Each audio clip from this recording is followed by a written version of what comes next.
થપ્પડ કાંડ બાદ કંગના પહોંચી સદગુરુના શરણે। સોશિયલ મીડિયા પર તસવીરો શેર કરી આશ્રમને સુખ આપનારું સ્થાન ગણાવ્યું। હિમાચલ પ્રદેશના મંડીથી સાંસદ ચૂંટાયા બાદ કંગના રનાવત સદગુરુના કોઇમ્બતુર આશ્રમ પહોંચી છે। અભિનેત્રીએ ઇન્સ્ટાગ્રામ પર એક તસવીર શેર કરી છે, જેમાં તે સદગુરુના આશીર્વાદ લેતી જોવા મળી રહી છે। અભિનેત્રીએ ઈશા ફાઉન્ડેશન સેન્ટરના કેમ્પસમાં લટાર મારતી વખતે સફેદ બોર્ડર અને મોટિફ સાથે હળવા ગુલાબી રંગની સાડી પહેરી હતી। તેણે ઈશા ફાઉન્ડેશન સેન્ટરને પણ પોતાની ખુશીનું સ્થળ ગણાવ્યું। અગાઉ કંગના આદિયોગીને મળવા આવી હતી। કંગના રનાવત ખૂબ જ આધ્યાત્મિક છે।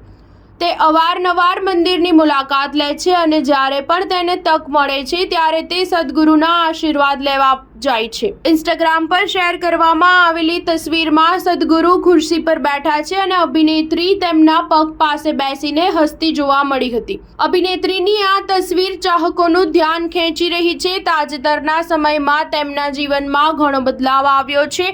તેમણે મંડી લોકસભા બેઠક પર તેમના પ્રતિસ્પર્ધી વિક્રમાદિત્ય સિંહને 74,755 મતોથી હરાવીને જીત મેળવી હતી। આ જીતને લઈને અભિનેત્રી ખૂબ જ ભાવુક થઈ ગઈ હતી અને તેણે કહ્યું હતું કે તેની માતૃભૂમિએ તેને પાછી બોલાવી છે। વર્કફ્રન્ટની વાત કરીએ તો કંગનાની મોસ્ટ અવેટેડ ફિલ્મ ઇમરજન્સી હજુ રિલીઝ થવાની બાકી છે। લોકસભા ચૂંટણીને કારણે ફિલ્મની રિલીઝ ડેટ મોકૂફ રાખવામાં આવી હતી। ફિલ્મની રિલીઝ ડેટ ટૂંક સમયમાં જાહેર થવાની આશા છે। અભિનેત્રીએ આ ફિલ્મનું નિર્માણ અને દિગ્દર્શન પોતે કર્યું છે। આ ફિલ્મમાં તે પૂર્વ વડાપ્રધાન ઇન્દિરા ગાંધીના રોલમાં જોવા મળશે। સ્ટાર ન્યૂઝ 7 હંમેશા સચ્ચાઈની સાથે।